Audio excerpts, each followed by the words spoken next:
एक समय की बात है जब गौतम बुद्ध अपने शिष्यों को एक अनूठी कहानी से सिखाने का निर्णय लेते हैं। एक सुनहरे पुराने शहर में एक युवक नामक अर्जुन रहता था जो सफलता की खोज में था। अर्जुन ने बुद्ध से सफलता की राह में मार्गदर्शन प्राप्त करने का निवेदन किया। बुद्ध ने एक कहानी से उसे सिखाना शुरू किया। कहानी थी कि एक समझदार युवक नामक धनुष देश में अपने लक्ष्य की प्राप्ति के लिए एक अत्यंत कठिन और साहसिक परीक्षा की ओर बढ़ा। उसका मार्ग विघटन से भरा हुआ था, लेकिन वह अपनी सीमाओं को पार करने के लिए तैयार था। बुद्ध ने कहा, अर्जुन, तुम्हें सफलता प्राप्त करने के लिए तुम्हें अपने लक्ष्य की दिशा में निरंतर प्रयास करना होगा, जैसा कि धनुष ने किया। अर्जुन ने बुद्ध की सीख को मान्यता दी और अपने लक्ष्य की प्राप्ति के लिए प्रतिबद्ध हो गया। उसने अपनी कठिनाइयों का सामना किया, सीमाओं को पार किया और अपने लक्ष्य में सफल हुआ। बुद्ध ने बताया, सफलता वहाँ होती है जहाँ से आत्मनिर्भरता, साहस और निरंतर प्रयास की ऊंचाइयों को छूने की क्षमता आती है। अर्जुन की कहानी ने सिद्ध किया कि सफलता को प्राप्त करने के लिए आत्मविश्वास, संघर्ष और सहानुभूति आवश्यक है। उसने सीखा कि हर कठिनाई एक नई सीख लाती है और आत्मसमर्पण से सफलता की ऊंचाइयों को हासिल किया जा सकता है। गौतम बुद्ध के उपदेशों के आधार पर एक युवक नामक आर्यन गहरे आत्मचिंतन में डूबा हुआ था। उसने समझा कि सफलता का सच वास्तविकता में आत्मा की पूर्णता में है। आर्यन ने अपनी यात्रा की शुरुआत एक आश्रम में किया, जहां ध्यान और साधना के माध्यम से आत्मा को पहचानने का प्रयास किया। एक दिन उसके आद्यांतर समय में वह बुद्ध के शिक्षाओं से मिला। बुद्ध ने आर्यन को उपदेश दिया कि सफलता वास्तविक रूप से सांत्वना और संतुलन में है। वहन को देखते हुए बुद्ध ने कहा, आर्यन, सफलता अंतर्निहित शांति में है, जो सीधे हृदय से उत्पन्न होती है। आर्यन ने बुद्ध के उपदेशों का पालन करना शुरू किया और ने ध्यान और भगवद गीता के साथ साधना को अपनाया। उसने समझा कि सफलता वास्तविक ज्ञान और सांत्वना के साथ आती है, न कि सामाजिक प्रतिस्पर्धा या सामूहिक मान्यता से। एक दिन आर्यन को अपने आत्मा का एकांत में आनंद महसूस हुआ। उसने अपने अंतर में छिपी अनंत शक्ति का अनुभव किया और उसने समझा कि वास्तविक सफलता स्वास्थ्य, शांति और आत्मा के आदर्श अवस्था में है।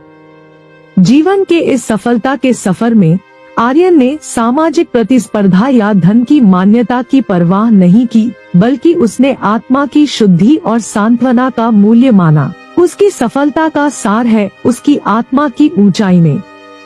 इस कहानी से हमें यह सीखने को मिलता है कि सफलता वास्तविक और स्थायी है, जो आत्मा के साथ संबंधित है। बुद्ध के उपदेशों का पालन करके हम अपने जीवन में सांत्वना, समृद्धि और सफलता प्राप्त कर सकते हैं। बौद्ध के अनुसार सफलता कैसे मिलेगी? बौद्ध दार्शनिकता के अनुसार सफलता का मार्ग अनुसरण करने के लिए व्यक्ति को अपने आत्मा के साथ संवाद स्थापित करना आवश्यक है। यह कहानी एक युवा बौद्ध योद्धा की है, जो सफलता की पथ पर अपनी प्रतिबद्धता को प्रदर्शित करता है। एक सुंदर पहाड़ी इलाके में एक छोटे से गांव में एक युवा नामक बौद्ध योद्धा रहता था। उसने अपने गांव को एक शांतिपूर्ण और समृद्धि से भरपूर स्थान बनाने का संकल्प किया था। युवा बौद्ध ने आध्यात्मिक सफलता की प्राप्ति के लिए एक अनूठी यात्रा शुरू की। उसने अपने गुरु से ज्ञान और ब्रह्मचर्य की शिक्षा प्राप्त की, जिसने उसे अपनी आत्मा की साक्षरता में मदद की। एक दिन उसने सुना कि गांव को किसी बड़े आपदा का सामना करना पड़ा है। बौद्ध योद्धा ने तुरंत आक्रमण के लिए तैयारी करना शुरू किया और अपने गांव वालों को साथ मिलकर संघर्ष के लिए प्रेरित किया। इस संघर्ष में बौद्ध योद्धा ने आपत्तियों को शांति का साधन बनाने के लिए अपनी आत्मा की गहराइयों में से शक्ति प्राप्त की। उसने देखा कि सफलता न केवल बाह्य प्रभावों से आती है, बल्कि आत्मा के साथ संवाद के माध्यम से भी मिलती है। बौद्ध योद्धा ने आत्मा की ऊंचाइयों तक पहुंचने के लिए अपनी यात्रा को जारी रखते हुए उसने अपने गांव को एक आध्यात्मिक और समृद्धिक स्थान बनाने के लिए आत्मा के माध्यम से लोगों को प्रेरित किया। इस प्रकार बौद्ध योद्धा ने सकारात्मक दृष्टिकोण और आत्मा संवाद की शक्ति के माध्यम से अपने गांव को सफलता की ऊंचाइयों तक पहुंचाया। उसकी कहानी ने दिखाया कि सफलता केवल वाणी और शास्त्रों में ही नहीं, बल्कि आत्मा के साथ संवाद स्थापित करके भी प्राप्त की जा सकती है। बौद्ध धर्म में सफलता की परिभाषा अद्वितीयता और सात्विक जीवन के माध्यम से दी जाती है। एक समझदार युवक नामक सिद्धार्थ बौद्ध धर्म की सिद्धांतों को अपनाने के लिए परिप्रेक्ष्य बनाता है।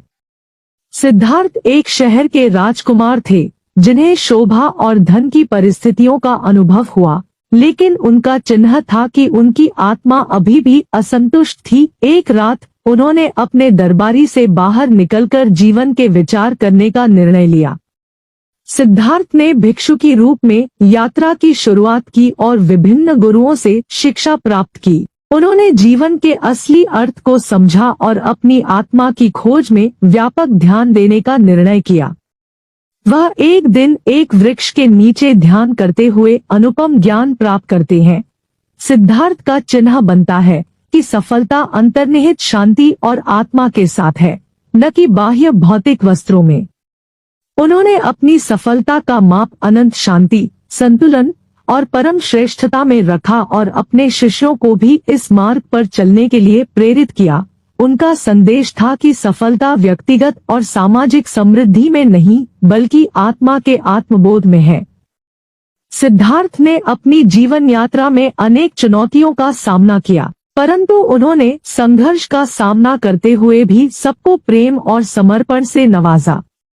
उनकी अंतिम सीख थी कि सफलता व्यक्ति की आत्मा के साथ एकरूप है और यह आत्मसमर्पण के माध्यम से होती है। उन्होंने अपने आत्मा की उन्नति में सफलता प्राप्त की, जिसने उन्हें अद्वितीय सुख का अनुभव करने का अवसर दिया।